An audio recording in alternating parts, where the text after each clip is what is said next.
जी, क्या मैसेज आया आपको?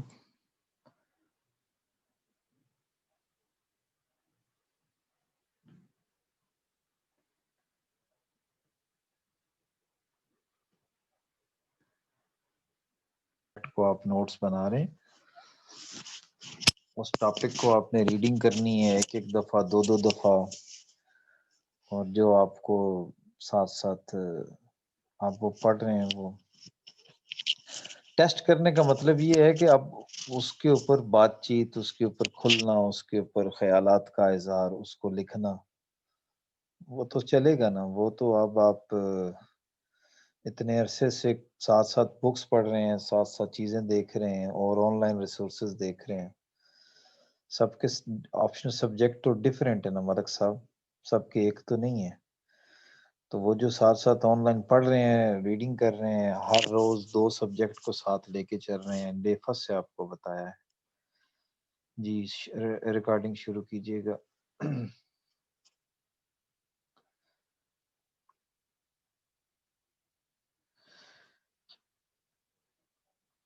अच्छा जी, आते हैं आज जी वर्ब पर, दी वर्ब।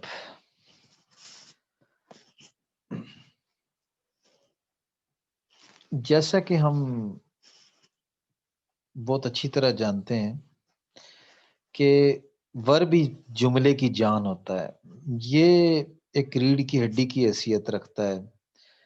अगर आप ज़रा वज़ाहत से देखें तो कोई जुमला वर्ब के बगैर मुकम्मल ही नहीं होता। मुकम्मल से मुराद ये फ़िक्रा तो बन जाता है, जैसे आई एम अ स्टूडेंट।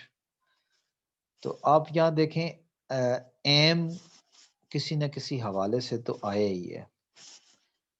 अ, लेकिन आप ये गौर करें कि बात तो पूरी ना हुई ना कि वो क्या कहना चाह रहा है। तो मैं ये आपको पहले से बता चुका हूँ कि 2 जो मेजर टाइप्स थी वर्ब्स की, एक रेगुलर वर्ब और एक इर्रेगुलर वर्ब, जो कि मैंने आपको शुरू में ही 1000 बनवा लिए थे। वो आप उनकी 3 फॉर्म्स के कार्ड बना लें। मैंने आपको कार्ड बनाने के लिए कहा था, अगर आप बना सकें तो ठीक है, कि उसके बगैर हम प्रैक्टिस अपनी मुकम्मल नहीं कर पाएँगे। ये मैं जो दिसंबर की बात कर रहा हूँ, वहाँ पर फिर आप लाइव प्रैक्टिस करेंगे मेरे साथ, और ना मैं छोड़ने वाला हूँ आपको, ना मैं पीछे हटने वालों में से हूँ इंशाअल्लाह ताला। अल्लाह मेरा जो रिवर्स गियर है वो उसको हटा ही दे तो ज़्यादा बेहतर है। उसकी वजह ये है कि मैंने आपको फिर प्रैक्टिस करानी है, टेस्ट करना है, फिर मैंने आपके पीछे लगना भी, तो मैं मटेरियल इनपुट कर रहा हूँ।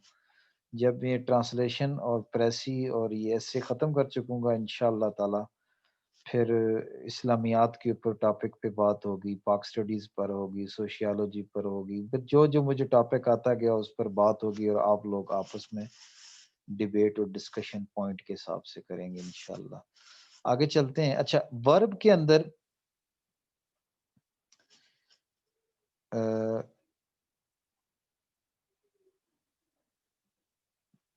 इसकी अब डायरेक्ट 5 एग्ज़ाम्पल, वैसे तो सबको पता ही है वर्ब क्या है सीएसएस किस लेवल पर, लेकिन अब इसकी काइंड्स ऑफ वर्ब पढ़ लेते हैं, ज़्यादा हमें हमें वो, क्योंकि आपको पूरे वीक की टास्क भी मिल जाएगी एंड पर, तो आप खुद ब खुद इसको एग्ज़ाम्पल्स बना लेंगे। And the kind of verbs में पहली काइंड है ट्रांज़िटिव वर्ब, क्योंकि करेक्शन के हवाले से भी और वैसे भी नॉलेज के हवाले से आपको पता होना चाहिए। ट्रांज़िटिव वर्ब जो इसकी पहली काइंड है। The second kind is intransitive verb. Intransitive verb. तीसरी है auxiliary verb और चौथी है incomplete verb. Auxiliary. AUXILIARY.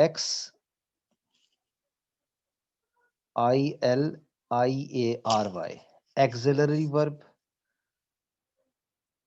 जी, और चौथी है incomplete verb.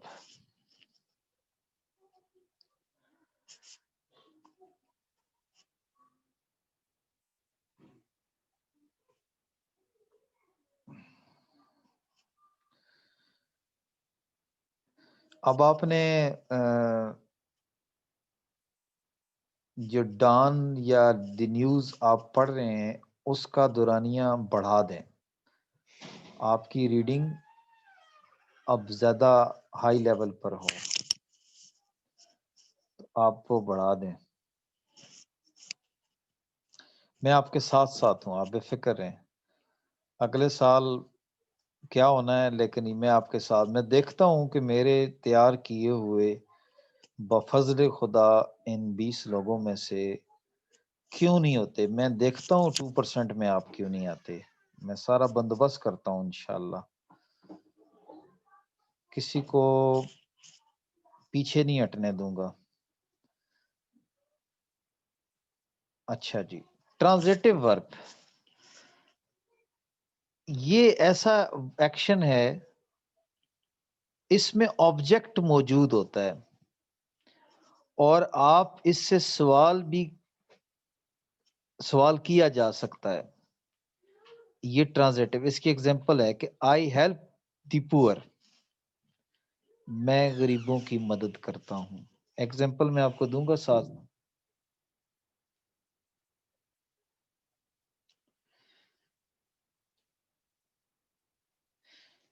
You beat a dog. अच्छा, तीसरी एग्जांपल लिख लेते हैं। Hamza serves his parents.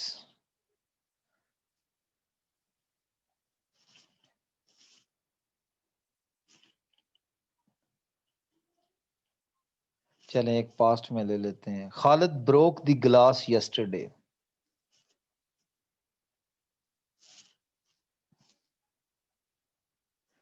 They are playing football.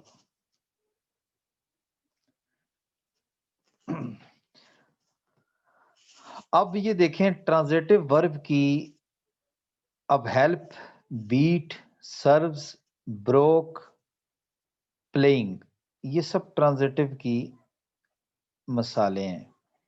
लेकिन मजे की बात यह है कि ट्रांजिटिव के अंदर ऑब्जेक्ट मौजूद है। गौर किया आपने?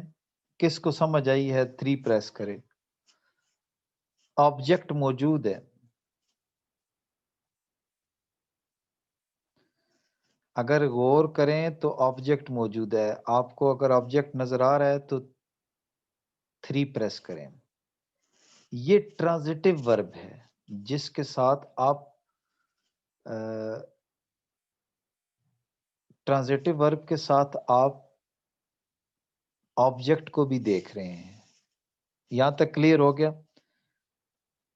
ट्रांजिटिव वर्ब के साथ अब आप ऑब्जेक्ट भी देख रहे हैं।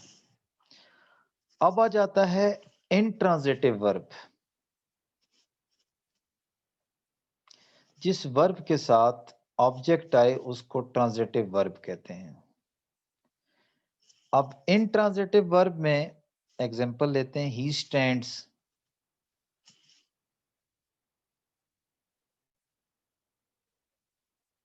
अब इसमें आप देख रहे हैं कि ऑब्जेक्ट नहीं है। Baby weeps.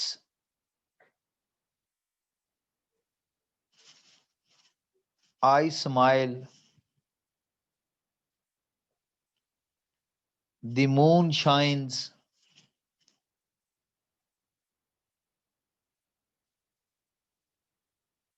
He played.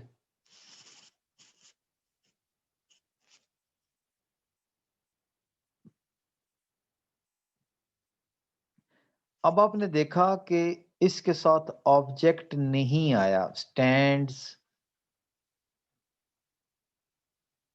Weeps, smile, shines, played. अब ये इंट्रांजिटिव हो गया, इसकी वजह है कि ऑब्जेक्ट ही नहीं आया। जब ऑब्जेक्ट ना आए तो इंट्रांजिटिव वर्ब कहलाता है। वर्ब आया है, उधर भी ऊपर भी वर्ब आया, नीचे भी वर्ब आया। ऊपर वर्ब आया जब ऑब्जेक्ट साथ था तो ट्रांजिटिव था। जब ऑब्जेक्ट साथ नहीं आया तो इंट्रांजिटिव हो गया है। अच्छा, आ जाते हैं एक्सिलरी वर्ब पर। अच्छा, अब किसी जुमले में ऐसा लफ्ज जो असल फेल तो ना हो, असल एक्शन तो ना हो, बल्कि असल एक्शन की हेल्प करे, मामनत करे, हम असल वर्ब को कहेंगे प्रिंसिपल वर्ब। जो हमारा असल वर्ब होगा वो प्रिंसिपल वर्ब होगा। जिस तरह आप स्कूल में प्रिंसिपल है, उसका असल काम तो उसका है, लेकिन उसकी हेल्प के लिए एक्सिलरी स्टाफ होता है, मावन और मददगार, पीएन हो गया, अ, आया हो गई, ये सारे एक्सिलरी स्टाफ में आते हैं। इनका डायरेक्ट स्टडीज के साथ कोई ताल्लुक नहीं होता, लेकिन ये हेल्प करते हैं उस सिस्टम को रन करने के लिए। तो ऐसे एक्सिलरी वर्ब होते हैं, ये प्रिंसिपल वर्ब से पहले आते हैं। It always comes the principal verbs, ये लिख लें, it always comes before principal verb. ये बिफोर प्रिंसिपल वर्ब। अब जो प्रिंसिपल वर्ब है वो जो आपका असल वर्ब है उससे पहले, उसकी एग्जांपल कुछ ले लेते हैं ताकि आपको।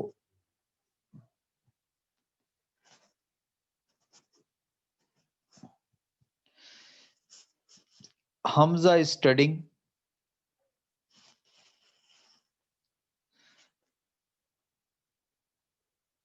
हमजा इज, ये बड़ी खास बात आपने नोट की, एक्सिलरी वर्ब हमेशा प्रिंसिपल वर्ब से, प्रिंसिपल वर्ब एस हटा दो यार,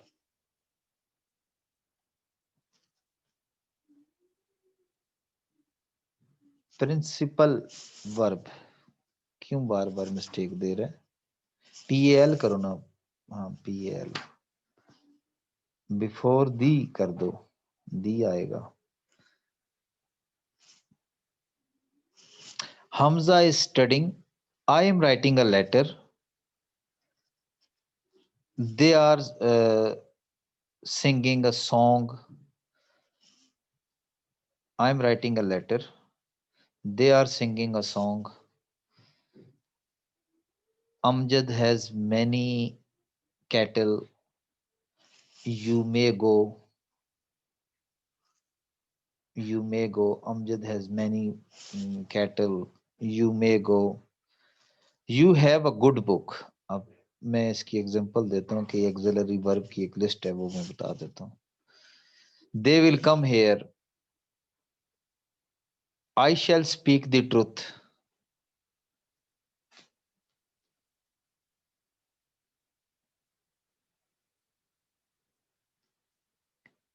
Wahid was studying, अब वाज आ गया, they were singing a song, Habib might be at home, Amjad had many cattle,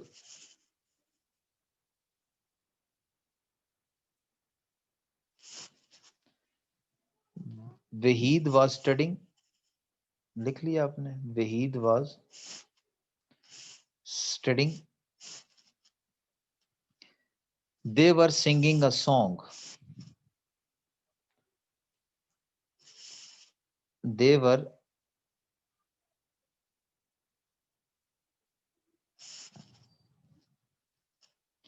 singing a song, Habib might be at home, they were singing a song, sing नहीं, वापस देखा करो, edit किया करो खालिद, लिख कर फौरन पढ़ा करो मैंने क्या लिखा है। Habib might be at home,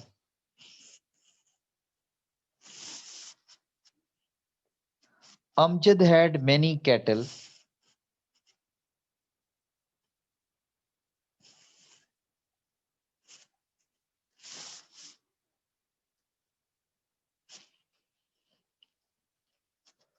you could climb up the tree,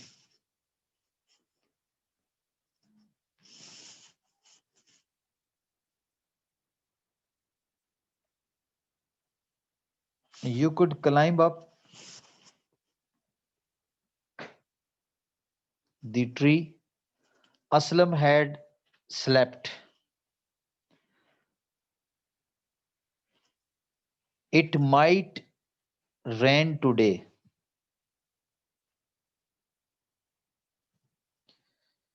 You should go now.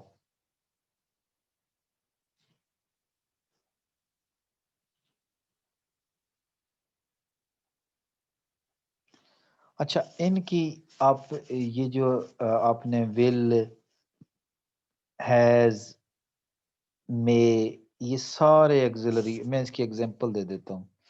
लिखिए exemplary, you should go now. How नहीं, नाउ क्या लिख रहे हो, लिख के पढ़ा करो खालिद। राइटिंग ये होती है कि लिखा उसके बाद पढ़ेंगे क्या लिखा है। You should go now.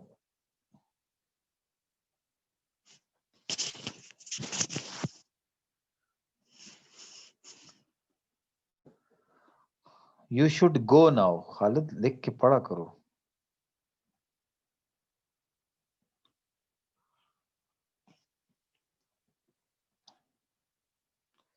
लिख के फौरन पढ़ा करो, ये हैबिट होनी चाहिए आपकी। लिखा फिर पढ़ा के क्या लिखा। अच्छा, अब आप एक लिस्ट बना लेते हैं जिसमें एक्सिलरी वर्ब की थोड़ी सी आपको मैं आप एक लिस्ट बना लेते हैं। Is, are, may, have, will.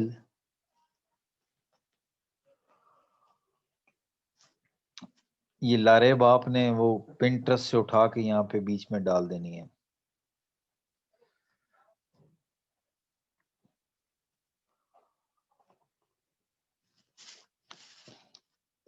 Lareb ये जो मैंने बात की ना, ये वर्ब की जो काइंड्स हैं अकॉर्डिंग टू दी ग्रामर, वैसे तो बुनियादी तौर पर वर्ब की दो टाइप्स हैं, एक रेगुलर वर्ब और एक इर्रेगुलर वर्ब। और रेगुलर वर्ब जो मैंने आपको बताया जिसके साथ आप सेकंड फॉर्म या थर्ड फॉर्म, दो फॉर्म एक जैसी हों या तीनों फॉर्म आप देख लें उनकी रेगुलर वर्ब की, उनमें आखिरी दो फॉर्म के साथ ईडी का इस्तेमाल होता है। तो ये तो रेगुलर फॉर्म। अगर जिनकी तीनों फॉर्म डिफरेंट हैं, जिनकी दो फॉर्म डिफरेंट हैं, जिनकी, तो वो इर्रेगुलर वर्ब होते हैं। ये जो हम अभी पढ़ रहे हैं ये अकॉर्डिंग टू यूजेज है हमारा, अकॉर्डिंग टू यूजेज हमारा जो काइंड्स ऑफ वर्ब्स हैं वो हम देख रहे हैं। इज, आर, एम,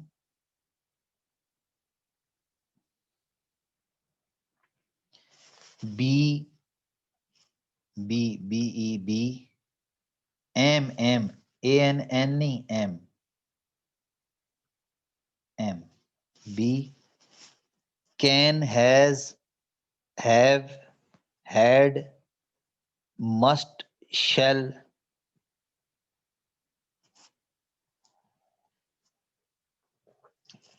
मजे की बात है, डू भी इस लिस्ट में शामिल है। डू को भी आप बीच में शामिल रखें क्योंकि ये करने के एक्शन में आ गया। मे, विल, ये सारे एक्सिलरी वर्ब के अंदर आ गए।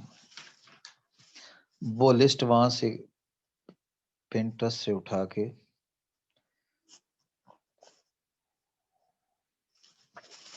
अब इनको इंटेरोगेटिव बनाना, इनको इंटेरोगेटिव नेगेटिव बनाना आपके लिए कोई इतनी बड़ी बात नहीं है, आप बचपन से पढ़ते आ रहे हैं। अब आते हैं इनकम्प्लीट वर्ब।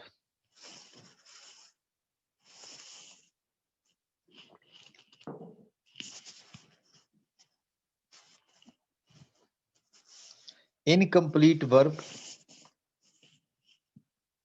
अब ये एक ऐसा वर्ब है जिसको अपना मतलब जाहिर करने के लिए किसी दूसरे लफ्ज की जरूरत होती है और इस लफ्ज के बगैर वो मुकम्मल नहीं होता, इसलिए इसे नामुकम्मल वर्ब कहते हैं, इनकम्प्लीट कहते हैं। मैं एग्जांपल दे देता हूं उससे,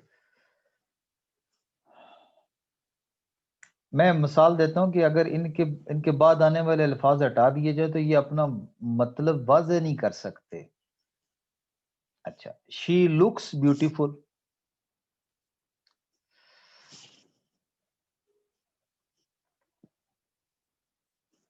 हमजा स्पीक्स द ट्रूथ। अगर आप ब्यूटीफुल हटा दें तो शी लुक्स आधा फिक्रा है, इसलिए ये वर्ब शी स्पीक्स। अच्छा, Hamza speaks the truth, they told a लाई।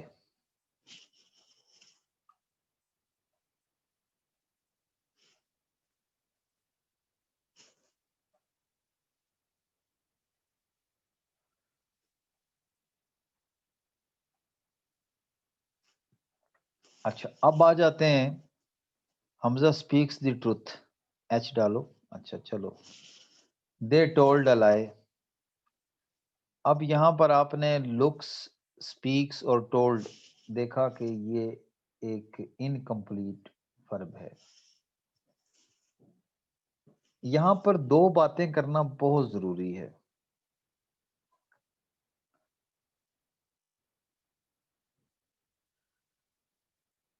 शायद आपने इससे पहले न पढ़ा हो, अगर पढ़ा हो तो अच्छी बात है। इसी इनकम्प्लीट वर्ब के अंदर की दो बातें बड़ी मुख्तलिफ हैं। मैं उसको या इसके इससे अलग कर लूं। वीक वर्ब क्या होता है? आप में से कोई बता सकता है वीक वर्ब क्या होता है और स्ट्रॉन्ग वर्ब क्या होता है?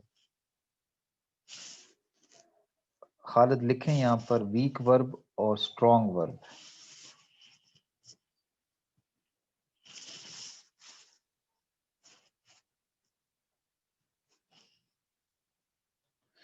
वीक वर्ब और strong verb,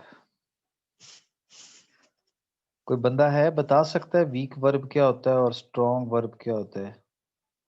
strong, strong verb नीचे लिखें, स्ट्रॉन्ग वर्ब। अच्छा, वीक वर्ब वो वर्ब होता है कि अगर आप प्रेजेंट से पास्ट में, प्रेजेंट इंडेफिनिट से पास्ट इंडेफिनिट में जब आप उसे चेंज करते हैं तो उसके साथ डी या ईडी का इजाफा किया जाता है। ये तो आपको पता ही है। ये सारे वर्ब वीक होते हैं। मिसाल के तौर पर add, added, added, move, moved, moved, dreamed, dreamed, dreamed, mire, mired, mired, believe, believed, believed. Khalid आपको आवाज आ रही है? आप लिख नहीं रहे।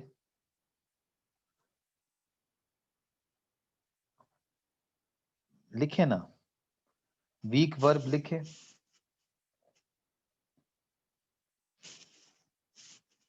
वर्ब लिखें। The verb come up with second and third form. The verb come up with second and third form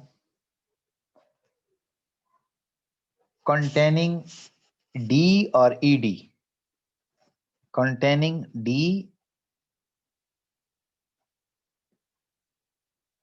containing, ये ing किधर लिख दिया?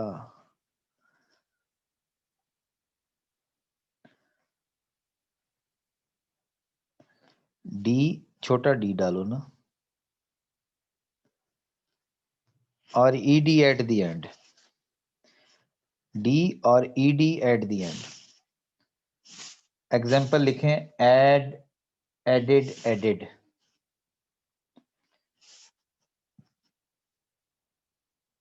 हाँ जी, रेगुलर वर्ब तैमूर अली, बिल्कुल exactly. Add, added, added.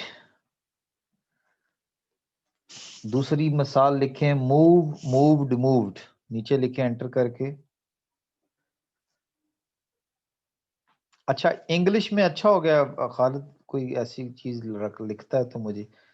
English में ये जो आपने फॉर एग्जांपल लिखा है ना, ई डॉट जी डॉट, वो देखें ऊपर एरर देखें।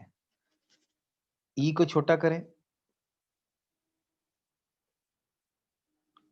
डॉट, जी के बाद डॉट नहीं डाला आपने।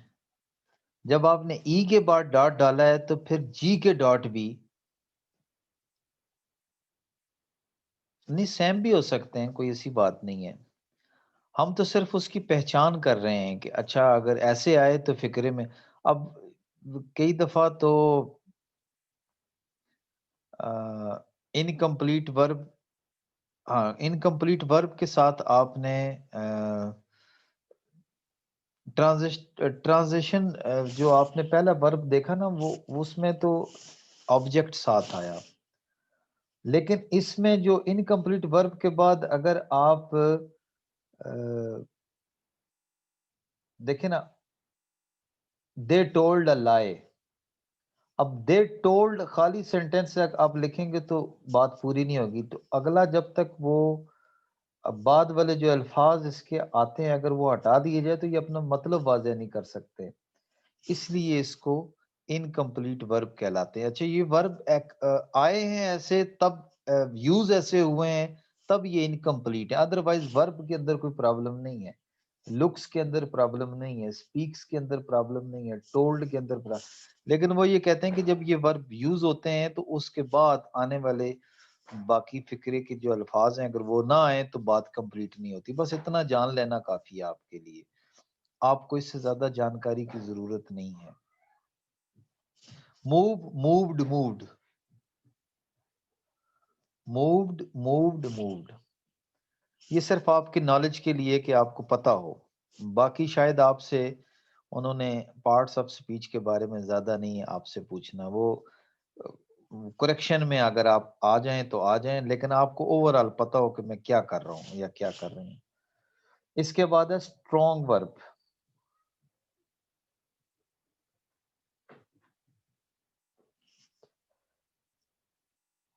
ये बड़ी खास चीज थी।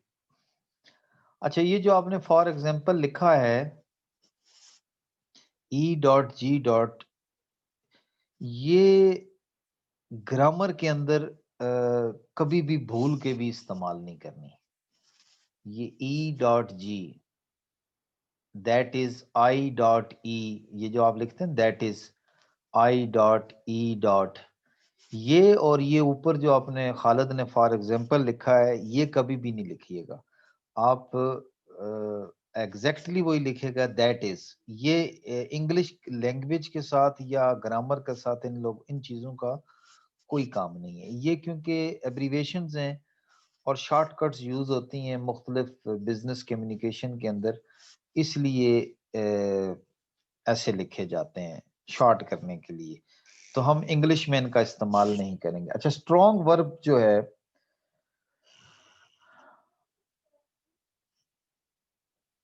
when we change the vowel, when we change the vowel in a verb while converting from present indefinite to past indefinite,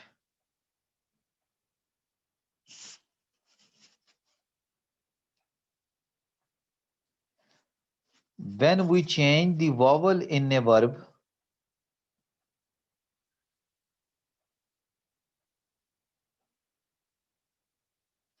comma,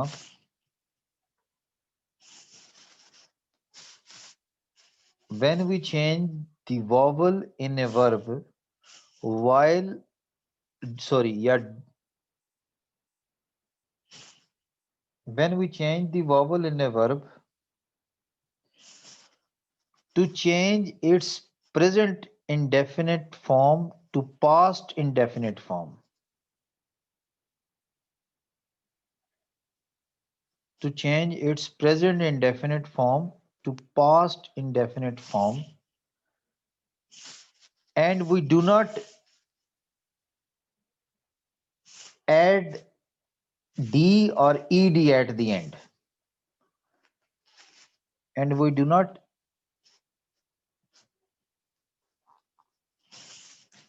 add d or ed at the end। बड़ी खास बात है, अगर आपको समझ आ गई तो ठीक, ना भी समझ आई तो कोई बात नहीं, आपने लेक्चर को गो थ्रू कर लेना है कि ये चीजें सिर्फ आपके नॉलेज के लिए, समझ के लिए। बहुत जरूरी थी। एग्जाम्पल के तौर पे do, did, done.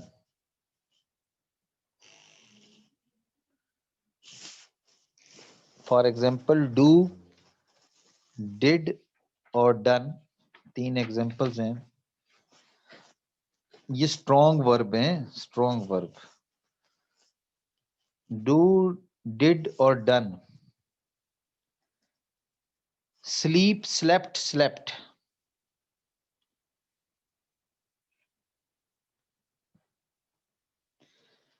Catch, caught, caught.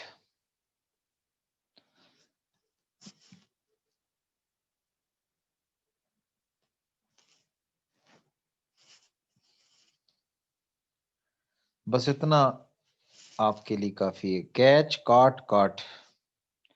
Run, ran, run.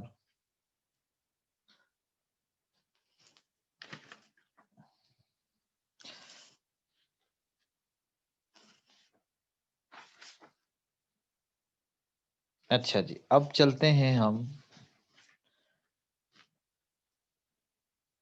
आगे की जानब। ये सिर्फ नॉलेज के लिए मोटी, बाकी जब आप इसकी डिटेल लिखेंगे। नहीं, इर्रेगुलर वर्ब नहीं है। आपने सिर्फ वावल का फार्मूला देखा है, जहां वावल के साथ ये खेल हो वो स्ट्रांग है। आपसे कोई पूछ ले कभी कि स्ट्रांग वर्ब क्या होता है, तो आपको पता हो स्ट्रांग वर्ब क्यों है। अच्छा, इसको स्ट्रांग इसलिए कहते हैं कि इसके अंदर जो हमने चेंजेस किए हैं और वो वावल को हमने चेंज किया है, और आखिर में डी या ईडी का इजाफा नहीं किया, while converting from present indefinite to past indefinite. आगे चलते हैं। एडवर्ब।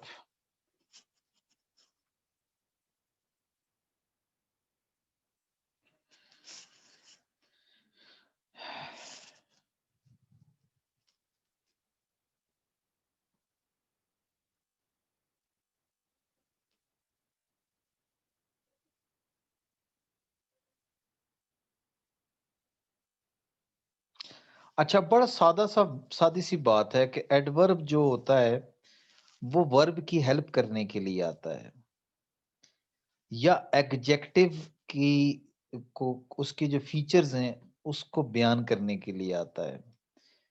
और इसकी एग्जांपल्स ले लेते हैं, उससे फिर हमें काफी सारी चीजें समझ आ जाएंगी, फिर हम उसकी आगे डिटेल्स लिख लेते हैं। Do not talk loudly. ऊंचा मत बोलो।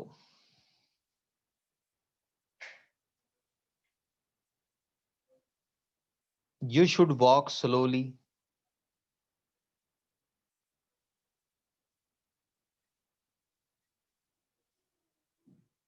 You were fully aware of the matter.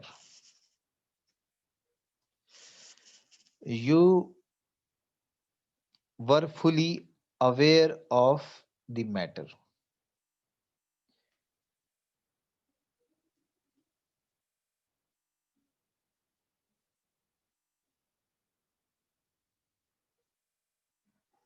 Got it? अच्छा, 3 एग्जांपल्स एडवर्ब की, सिंपल एडवर्ब है। लारेब, फिर आपकी जरूरत पड़ेगी। आपने पिंटरेस्ट से वो उठा के अपने जो ECTI के तीनों ग्रुप्स हैं इसमें, CSS के इसमें आपने डाल देना है, ताकि सबको एडवर्ब की वो जो चीजें हैं वो मिल जाएं, वो एक नजर गुजार लें, ताकि हम बाद में जब प्रैक्टिस में आए तो उस वक्त बड़ा ठीक ठाक निज़ाम हमारे लिए तैयार हो। वो जब प्रैक्टिस शुरू करेंगे उस वक्त हम देखेंगे, अभी तो इंशाल्लाह नॉलेज ले रहे हैं ना, जब अंडरस्टैंडिंग पर आएंगे तो फिर बहुत अच्छी बात हो जाएगी। अच्छा जी, अब आते हैं पोजीशन ऑफ एडवर्ब क्या होती है। यहां पर ये मैंने एक चीज नोट की है कि पोजीशन ऑफ एडवर्ब को डिस्कस करना ज्यादा बेहतर है, शायद आपको ये समझ ना आए। वैसे तो आप नोट्स बना लेंगे, लेकिन पोजीशन ऑफ एडवर्ब के लिए मैं चाहूंगा आपको इसके बारे में थोड़ा सा बता दूं। कुछ एग्जांपल्स, मुझे खतरा लगा कि इधर से आप। अच्छा, अक्सर औकात जब आप एडवर्ब यूज करते हैं तो एडजेक्टिव से पहले इस्तेमाल करना है always. In a maximum in a majority case आप जब इसको एडवर्ब को यूज करते हैं तो एडजेक्टिव से पहले, अच्छा उसकी एग्जांपल ले लेते हैं सो हमें आसानी रहेगी। It is a very good book, गौर से समझिएगा।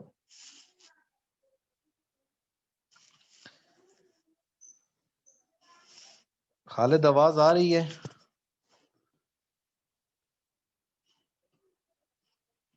तो लिखें, लिखिए लिखें, it is a very good book.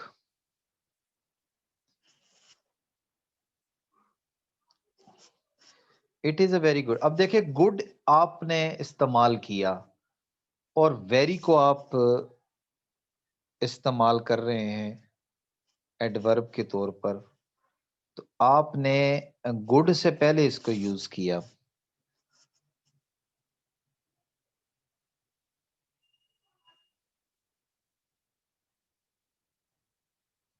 एक तो आपने अक्सर ये इस्तेमाल करना है। दूसरी एग्जांपल दे देता हूं, it was very fine yesterday.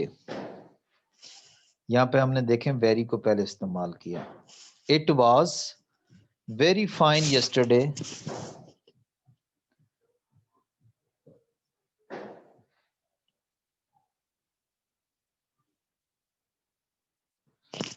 अच्छा,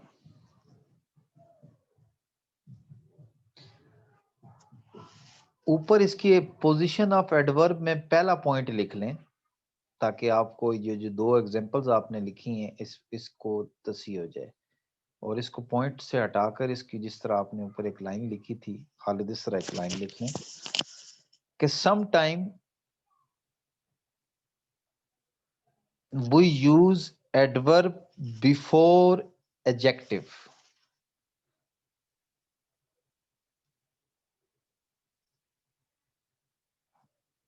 नीचे अब दूसरी एग्जांपल आपने नोट कर लेनी है।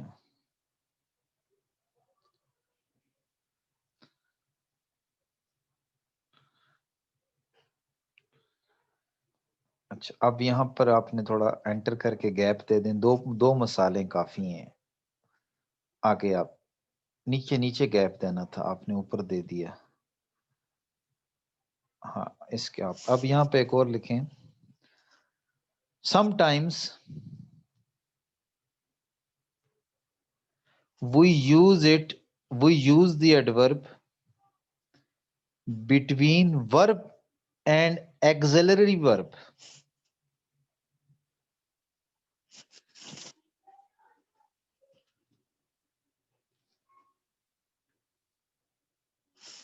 एग्जाम्पल दे देते हैं, your answer is quite right.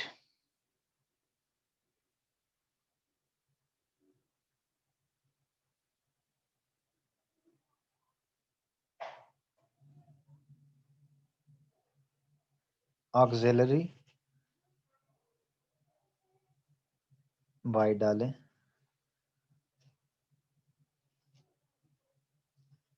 Verbs and auxiliary verb, चले एक ही बात लिख लें।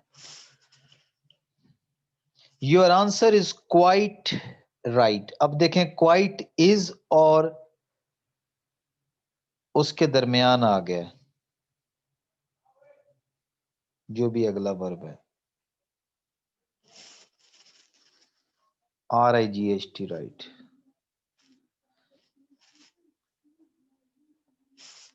इसको जरा थोड़ा सा और खोलते हैं। आई शैल, ये ज्यादा बेहतर एग्जांपल मैं यूं दूंगा, आई शैल सर्टेनली मीट यू। ये ज्यादा बेहतर एग्जांपल है। ऊपर उसने राइट को इस्तेमाल किया है तो वर्ब नहीं है वो। आई शैल सर्टेनली, ऊपर की एग्जांपल मिटा दें, ये ज्यादा बेहतर एग्जांपल है, ये ज्यादा सूटेबल एग्जांपल। आई शैल और मीट के दरमियान सर्टेनली आ गया। अब सर्टेनली को आप बोल्ड कर लें, ठीक हो गया। आई शैल सर्टेनली मीट यू, ये ज्यादा बेहतर एग्जांपल आ गया। अच्छा, एक और आप पॉइंट लिखें, sometimes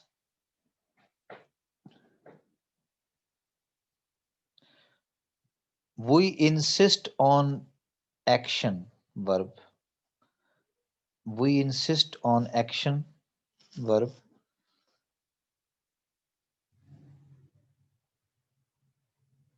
And we use adverb before the verb. मैं एग्जांपल दे दूं, 2 एग्जांपल्स दे दूंगा ताकि आपको। My brother never tells a lie. अब मैंने नेवर का इस्तेमाल किया है टेल्स से पहले, लेकिन क्योंकि मैं जोर देना चाहता हूं, टेल पर मेरा जोर है, इसलिए Hamza always comes here. Hamza always comes here. अब कम को मैंने ये जाहिर किया कि हमेशा आता है, आने का ताल्लुक हमेशा के साथ है, इसलिए मैंने वर्ब से पहले जब मैं कभी एडवर्ब यूज करूंगा वो इसलिए यूज करूंगा, ऑलवेज को आप कर दें, नेवर और ऑलवेज को बोल्ड कर दें। मैंने ऑलवेज को इसलिए इस्तेमाल किया कि मेरा जोर कम्स पर है। नेवर टेल्स को मैंने इसलिए जोर दिया कि वो कभी नहीं झूठ बोलता। इसलिए जब जोर देना हो किसी वर्ब पर तो ये एडवर्ब साहब जो हैं वो पहले तशरीफ ले आते हैं, इनको इजाजत होती है। इसलिए कभी ऐसा आ जाए तो आपने परेशान नहीं होना कि ये जोर देने के लिए आया है। अच्छा, वो जो ऊपर वो उसने कहा है कि we used नहीं आएगा ऊपर, समटाइम्स we use, आपने दूसरी मिसाल में used लिख दिया है। use the adverb between verb and auxiliary verb।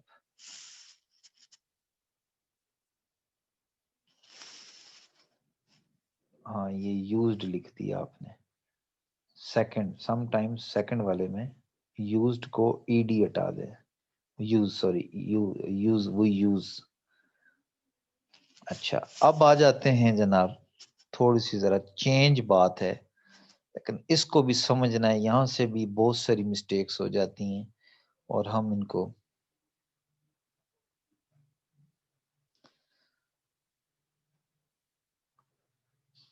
ये है कि sometimes the adverb comes before object and sometimes comes after object. लिहाजा परेशान नहीं होना, आ सकता है, बिल्कुल आ सकता है, पहले भी आ सकता है, बाद में भी आ सकता है। मैं 2-3 मिसालें दे दूंगा, आपकी ये सोच, ये जहां कहीं आप फंसेंगे तो वो इन्हीं चीजों में फंसेंगे।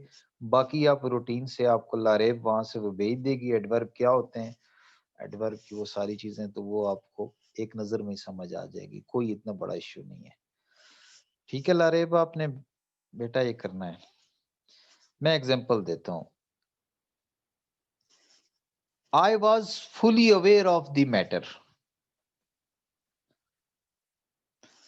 आई वॉज फुली अवेयर पहले आया।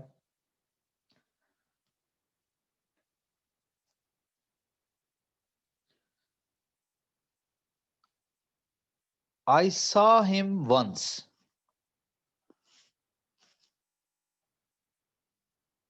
उधर फुली पहले आया, इधर वंस आ गया। I have studied this book thoroughly, आप देखें एंड पर आया। तो ये एक इंग्लिश के रूल्स में प्रॉब्लम ये है कि वो किसी एक जगह पे खड़े नहीं होते, पहले भी आ सकता है, जहां पहले आ सकता है वहां बजरूरत पहले आ जाता है, बजरूरत बाद में ऑब्जेक्ट के बाद आ जाता है। अभी ये बुक के बाद आ गया thoroughly, so no problem. Thoroughly को हाईलाइट करें, वंस को और फुली को। अच्छा जी, अब एक बहुत ही क्रिटिकल चीज है जो मैंने अपनी लाइफ के अंदर एडवर्ब के साथ जो खेल देखा है, बड़ी क्रिटिकल है, उसको मैंने बहुत बारीकी के साथ जज किया है, तब जाके ये चीज निकली है। बात कहीं पे मिलती है कहीं नहीं मिलती, लेकिन ये एक पॉइंट है। जिस तरह अभी आपने समटाइम्स लिखा खालिद, उसके नीचे एक और पॉइंट बनाना पड़ेगा।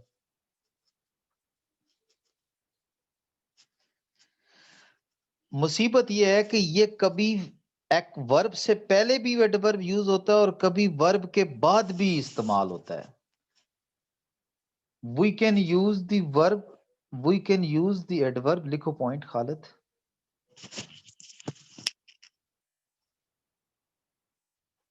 We can use, it's not a certain rule, अभी मैं एग्जांपल देता हूं आपको क्लियर है। We can use before the verb, we can use the adverb before the verb, we can use the adverb before the verb and after the verb.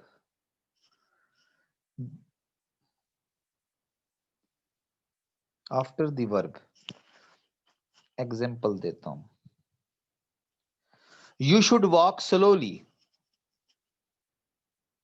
अब आप अगर कहें कि मैं लिखूं you should slowly walk, तो अब आप गौर करें मैंने क्यों बाद में लिखा। आप में से कोई बता सकता है मैंने क्यों बाद में लिखा?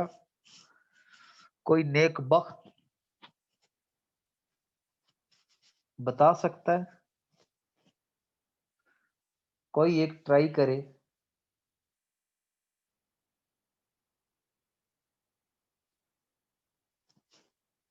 अच्छा चलो दूसरी मिसाल से शायद आपको।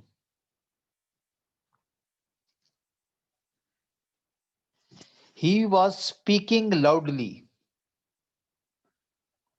जी हमारा ठीक है। स्ट्रेस तो नहीं आया ना, स्ट्रेस नहीं किया। You should walk slowly. He was speaking loudly. दो, अब देखा ना आपने, स्पीकिंग के बाद आ गया। अभी देखिएगा क्या होता है।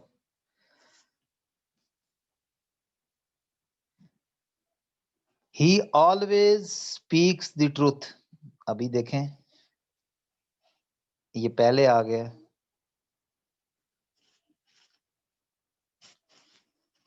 अभी मैं आपको इसका डिफरेंस बताऊंगा ताकि आप इसकी थोड़ी सी जो कॉम्प्लिकेशंस हैं उसके अंदर से गुजर रहे हैं, टेक्निकल है, बहुत गौर तलब है।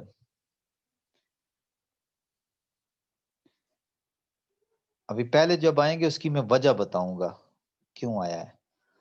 Unfortunately he failed again. Unfortunately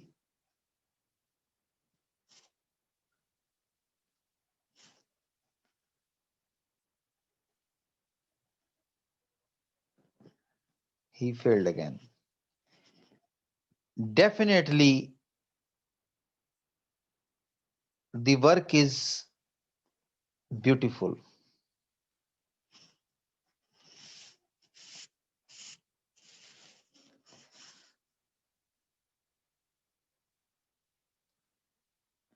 Perhaps he will pass the CSS exam।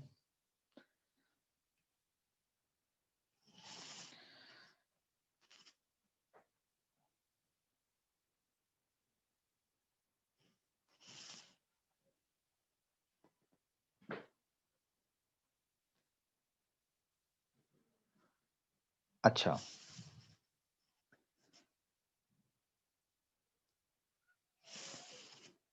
नहीं डेफिनेटली के बाद कॉमा ना लगाएं।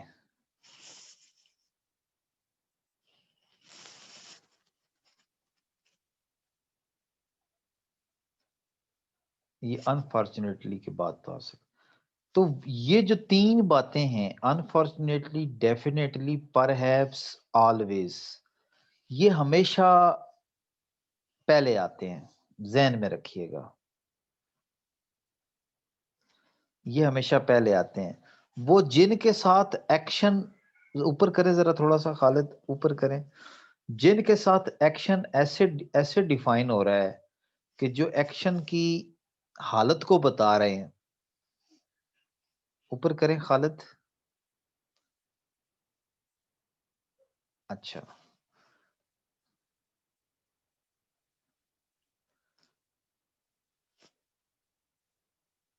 आप मुझे बताएं कि क्या डेफिनेटली का अपोजिट है कोई? फॉर्चुनेटली का अपोजिट है कोई? अपोजिट तो है ना। डेफिनेट है, डेफिनेट नहीं है। फॉर्चुनेट है, अनफॉर्चुनेट नहीं है। फॉर्चुनेट और अनफॉर्चुनेट, परहैप्स, परहैप्स का उल्ट भी है। तो आपने ये देखा कि जब आप किसी बात का आगाज उससे कर रहे हैं जिस बात को आपने बालिहाज़े फिक्रा, बालिहाज़े सेंटेंस, आपने उसकी असल जान पहले बयान की है। मिसाल के तौर पर आपने अनफॉर्चुनेटली को इसलिए पहले डिलीवर किया है। Khalid is gone.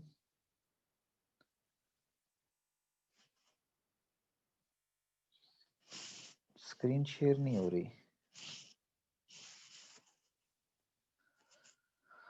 नतीजतन मेरा जोर जो है वो अनफॉर्चुनेटली पर है, फेल्ड अगेन पर मैं बाद में बात कर रहा हूं। डेफिनेटली के बारे में मैंने एक बात मुझसे पूछी गई है कि काम खूबसूरत है नहीं है, तो मैं डेफिनेटली इसलिए कह रहा हूं कि वो बात मेरी पुख्ता है। फिर समझाइए, फिर मैं समझाता हूं। परहैप्स पे मैंने शक का इजहार किया है, लेकिन वाक में मैंने किसी शक का इजहार नहीं किया, मैं को खबर नहीं देना चाहता। अच्छा, कोई बात नहीं। स्पीकिंग लाउडली में मैंने स्पीकिंग स्पीकिंग पर बात की है, वाक के बारे में मैंने बात की है, उस पे मैं कोई ऐसी खबर नहीं देना चाह रहा जो डेफिनेटली है, अनफॉर्चुनेटली है, परहैप्स है। तो यहाँ इन तीनों फिकरात में मैं एक को अनफॉर्चुनेटली कह रहा हूँ, बदकिस्मती का पहले इजहार करता हूँ, तो मेरा जोर बदकिस्मती पर है। डेफिनेटली पर मैं एक श्योरिटी की बात कर रहा हूँ, परहैप्स में मैं शायद की बात कर रहा हूँ। सीएसएस एग्जाम का नंबर बाद में आया है, वर्क इज ब्यूटीफुल का नंबर बाद में आया है। तो सिर्फ इतना सा फर्क होता है कभी कभार, जो मुझे समझ है कि अगर मैं ये कहूं कि ही फेल्ड अगेन अनफॉर्चुनेटली, फिक्रा गलत नहीं होगा, लेकिन फिक्रे के अंदर जान नहीं है। The work is beautiful definitely, तो अब डेफिनेटली किसी काम का नहीं है यहाँ लगाने का आखिर में। तो क्योंकि डेफिनेटली से वजन बढ़ता है, अनफॉर्चुनेटली से फिक्रे के अंदर बदकिस्मती का इजहार होता है, परहैप्स से मुझे बात को मशकूक करने में मदद मिली है, इसलिए ये फिक्रात पहले आए हैं। ऑलवेज ये जाहिर करता है, जोर देता है स्पीक्स पर, तो इसलिए ये पहले आए हैं। लेकिन जब स्पीकिंग लाउडली है, तो पहले मैंने वाक की बात की और फिर कहा कैसे वाक करनी है, स्लो वाक करनी है। तो वाक की बात करने के बाद उसकी हालत का इजहार किया, स्पीकिंग की बात करने के बाद उसको कहा लाउडली या स्लोली, या और कोई एक्शन में आपको यहाँ शो कर सकता हूँ, या और कोई एडवर्ब हेल्प कर सकता हूँ जो स्पीकिंग की हेल्प करे, जो वाक की हेल्प। लेकिन इन जो चार चीजें मैंने ऑलवेज, अनफॉर्चुनेट और डेफिनेटली यूज की है, ये हमेशा अपने फिक्रे की वजन के लिहाज से पहले आ जाते हैं। बस ये छोटा सा एक ट्विस्ट था जिसको मुझे समझाना बहुत जरूरी था। आखिरी पॉइंट वो बड़ा जरूरी है, वो डिस्कस करना पड़ेगा, ताकि आखिरी पॉइंट ये है एडवर्ब का कि एडवर्ब जो है वो नामुकम्मल फिक्रात में, इनकम्प्लीट, और इसके वर्ब को जो मुकम्मल करने वाला पार्ट है उसके दरमियान भी इस्तेमाल हो सकता है। इसको लिखने की जरूरत नहीं है, मैं इसकी एग्जांपल दे देता हूं ताकि your answer is quite right.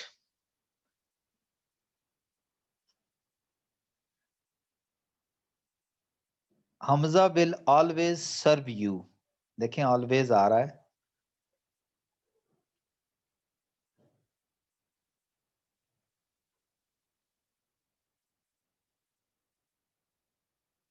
Hamza will always serve you. A bread is enough for Khalid.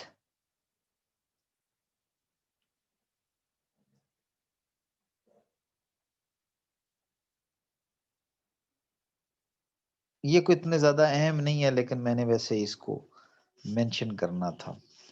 अब इनफ का आप इस्तेमाल देखें, ये आया है कि एडवर्ब इनकम्प्लीट वर्ब और इसके वर्ब के मुकम्मल करने वाले हिस्से के दरमियान भी इस्तेमाल हो सकते हैं, जैसे ऊपर भी हमने इस्तेमाल किया है, ऐसी कोई बात नहीं है। अब आ जाएं जनाब इसकी काइंड्स ऑफ एडवर्ब की, जो आपको जब आप इसकी डिटेल जानेंगे तो आपको इसमें भी थोड़ी सी शायद काइंड्स ऑफ एडवर्ब।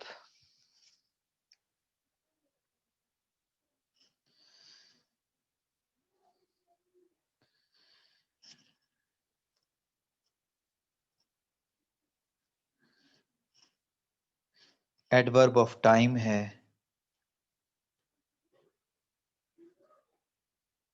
यार खालिद काइंड्स ऑफ एडवर्ब को ये जो फॉन्ट है ना, इसको 20-25 फॉन्ट दिया करो ताकि कोई मोबाइल पे देख रहा हो तो उसको नजर भी आए इनको, क्योंकि हमने कौन सा किसी को प्रिंट देना है। एडवर्ब ऑफ टाइम है, एडवर्ब ऑफ प्लेस है, adverb of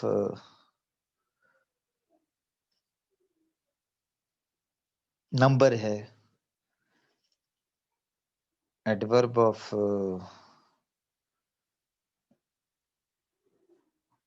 time place number, adverb of number है, एडवर्ब ऑफ मैनर है, एडवर्ब ऑफ क्वालिटी है,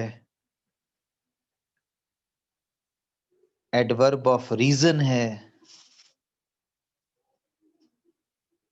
एडवर्ब ऑफ रीजन है। हेडिंग में कभी भी फुल स्टॉप ना लगाइएगा खालिद। एडवर्ब ऑफ रीजन है, क्वालिटी, एडवर्ब ऑफ रीजन। और इसकी सातवीं किस्म बड़ी अजीब है, अफर्मेटिव और affirmative and negative adverb. Affirmative and negative adverb. चलें एक एक दो दो एग्जांपल लेके इसको लेके चलते हैं। You can go now,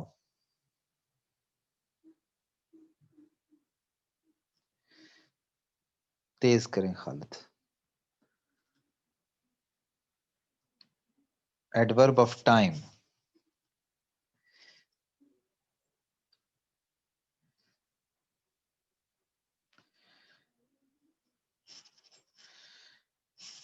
you can go now. Laraib again, ये जो काइंड्स ऑफ एडवर्ब है, काइंड्स ऑफ एडवर्ब वहां से आपको मिल जाएगा। तो adverb of time, adverb of place, adverb of number, adverb of manner, adverb of quality, adverb of reason. Affirmative and negative adverb को आपने पिंटरेस्ट से उठा के यहाँ फेंकते जाना है, सो दैट सबको हेल्प होती रहे।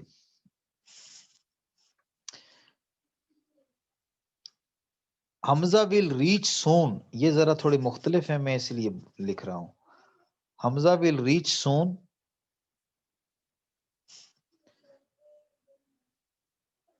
It is cloudy today, I will play a match tomorrow.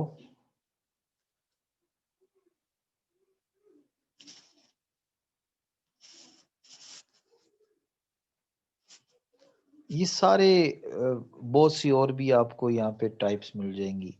Adverb of place आ जाते हैं।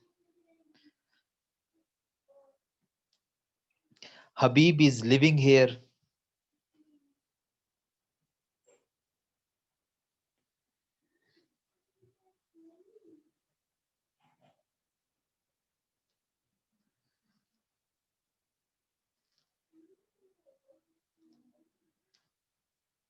It is very cold outside. अब जब प्लेस के साथ it is very hot inside, outside, inside.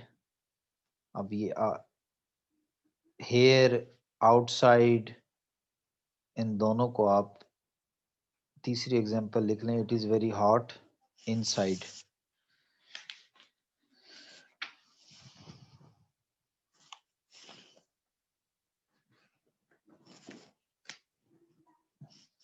इस तरह की एग्जांपल्स आपको आ जाएं जी एडवर्ब ऑफ नंबर में।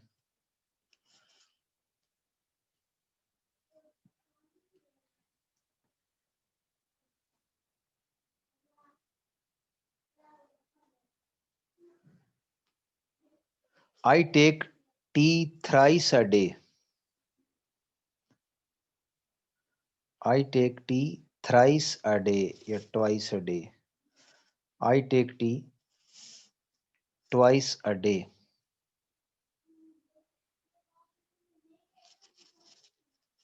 बहुत लंबा डे है आपका खालिद। डे में बहुत लंबा डे आ गया आपका। डे लंबा है, गर्मियों का डे था इस वजह से आपने लिखा। चले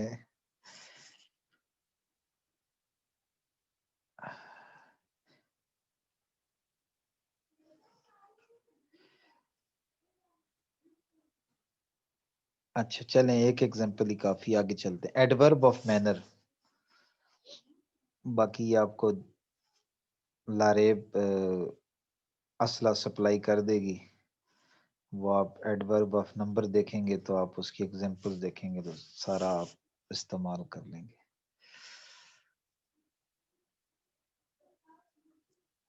do not talk loudly.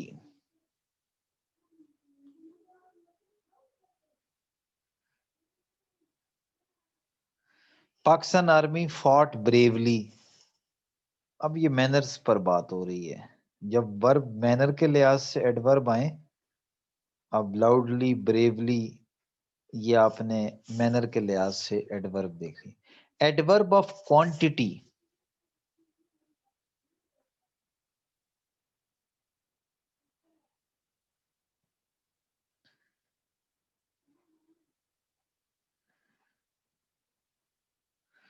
Quantity को समझना है। क्वांटिटी को, नंबर और क्वांटिटी में फर्क है। I am fully aware of the matter. I am fully aware of the matter. American style से इंग्लिश नहीं लिखनी है, सीएसएस में ब्रिटिश स्टाइल से लिखनी है। वो डू नॉट लिखते हैं, डोंट नहीं लिखते।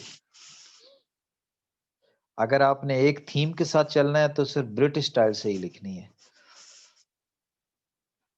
आई एम फुली, अब ये जो फुली है ये आपका एडवर्ब है। अच्छा, your answer is partly right. Your answer is partly right. अब देखिए क्वांटिटी को शो कर रहा है, उधर फुली क्वांटिटी को शो कर रहा है, इधर पार्टली क्वांटिटी को शो कर रहा है।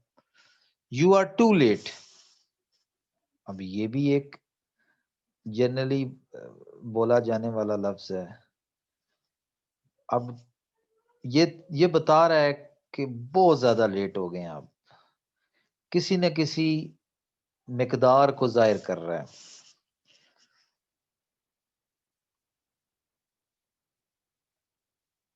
एडवर्ब ऑफ रीजन, ये बड़ा बड़ा ही जबरदस्त है।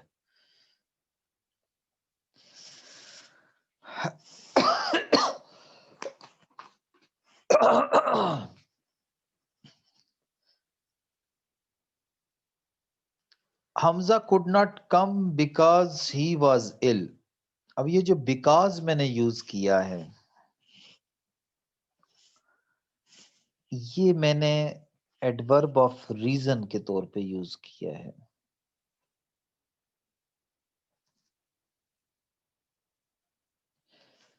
चलें किसी और का नाम यूज करते हैं यार। काशिफ डिड नॉट, काशिफ भाई नहीं यार, किसी और का नाम यूज करते हैं। Salim did not work hard hence he failed. अब ये जो हेंस मैंने यूज किया है, Salim did not work hard hence he failed.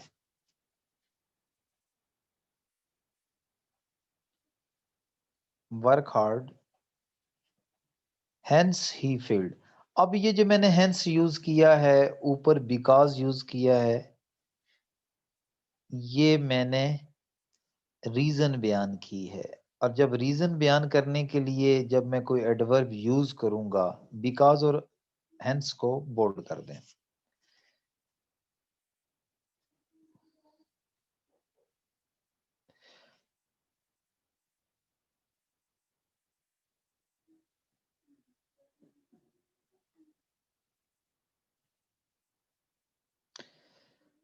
एक एग्जांपल और ले लें रीजन का, दो एग्जांपल और ले लेते हैं।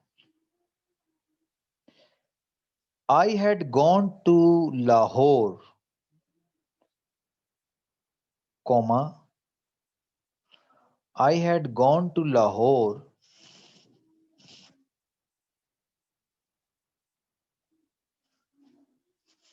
लाहौर का एल बड़ा डाल दो, नहीं तो रोला डालेगा। लाहौर का एल बड़ा capital. I had gone to Lahore, comma, therefore, comma, I could not attend the meeting.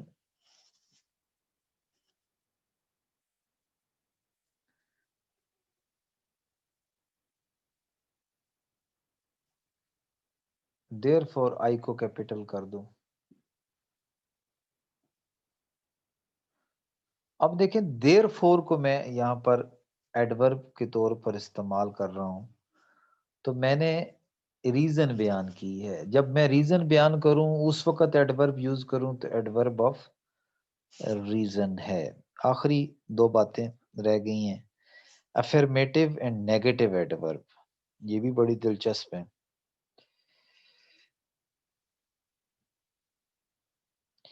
Definitely Hamza is an intelligent boy.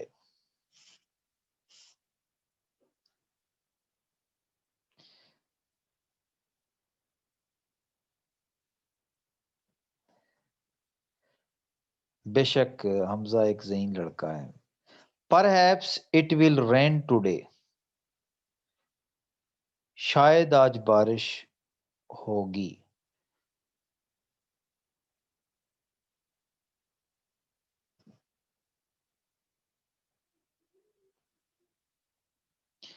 He does not know me. अब यहाँ पे नेगेटिव है। He does not know me. अब ये जो does not है, ये negative के तौर पर आया है।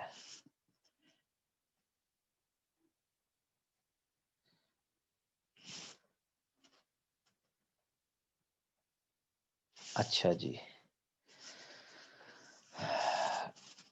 अब आ जाते हैं, नीचे लिख दें ताकि अगले दिन के लिए, कल के लिए, परसों के लिए बात की हो।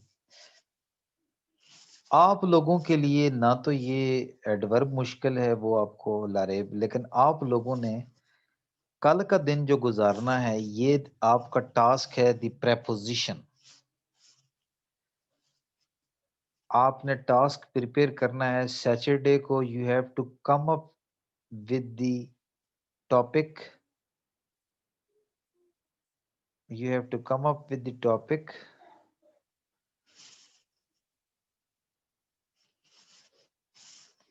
the preposition, the most important thing in the part of speech, जिसने बेड़ा गर्क किया। सबसे ज्यादा आपसे पूछेगा भी वो preposition के बारे में।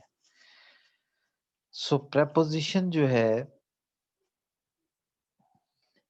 उर्दू में और इंग्लिश में preposition का इस्तेमाल में बहुत डिफरेंस है।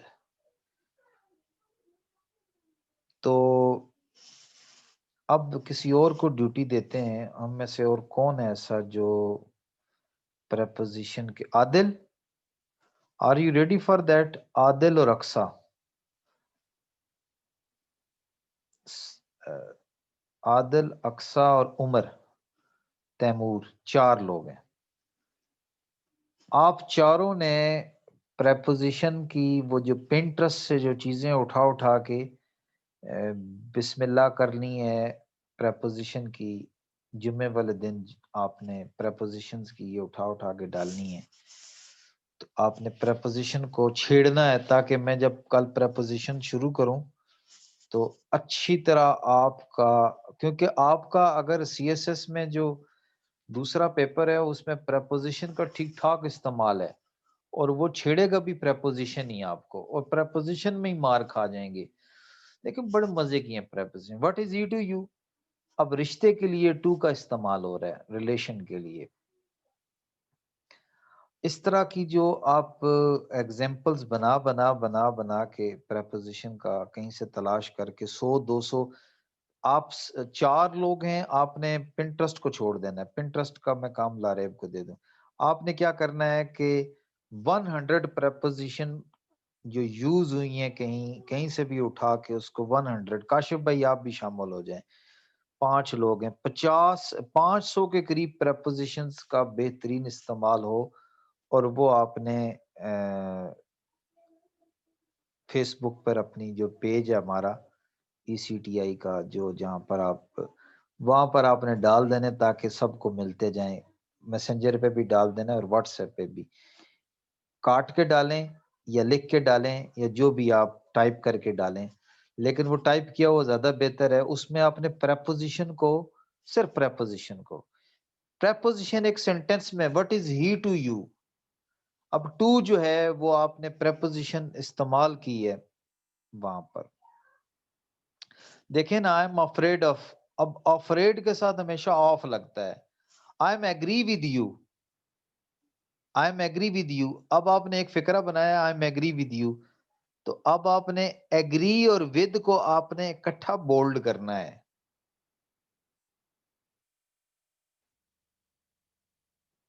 Use of words followed by appropriate preposition into sentences. 5 लोग हैं और सैटरडे रात तक आपने फड़का डालना है। ये 100 150 200 जितना बना सकें, आपकी टीम आपका इंतजार करेगी। और डिफरेंट प्रेपोजिशन देखें ना, मैंने आपको बताया I work according to the time table. अब ये जो आपने टू का इस्तेमाल किया है अकॉर्डिंग टू, अब अकॉर्डिंग टू को इकट्ठा लिख लें, अब बोल्ड कर लें। अब मैं मिसाल देता हूं, I am abide by the rules, अब अबाइड के साथ हमेशा बाय आएगा।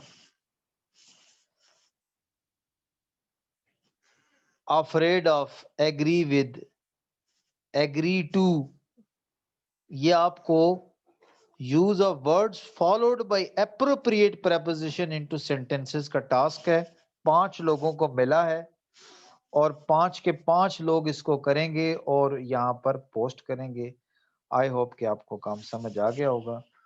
तो बाकी इंशाल्लाह ताला सैटरडे को मिलते हैं प्रेपोजिशन के साथ, और अल्लाह ने करम किया तो इस वीक में पार्ट्स ऑफ स्पीच मुकम्मल हो जाएगा। फिर हमारा सिर्फ पंक्चुएशन, किसी हद तक पंक्चुएशन का काम रह जाएगा, कंजक्शन हो जाएंगे।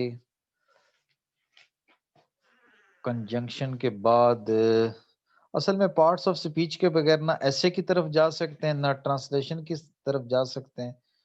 तो ये कंजंक्शन और इंटरजेक्शन, आर्टिकल, ये तमाम चीजें करने के बाद ही हम अपने असल मकाम की तरफ जा सकते हैं। इसको ब्रीफ करना बहुत जरूरी था। बाकी टेंसेस तो अल्हम्दुलिल्लाह हो चुके हैं। सो टेक केयर, अल्लाह आपको खुश रखे, आबाद रखे, अपनी रहमत में रखे। तो इंशाल्लाह मिलते हैं परसों सैटरडे वाले दिन रात 10 बजे। तब तक के लिए आप दबा के अपने ऑप्शनल सब्जेक्ट और कंपलसरी सब्जेक्ट का जो मटेरियल है तैयार करें, टाइम दें, और इंशाल्लाह फिर मुलाकात होती है। अल्लाह हाफिज, टेक केयर।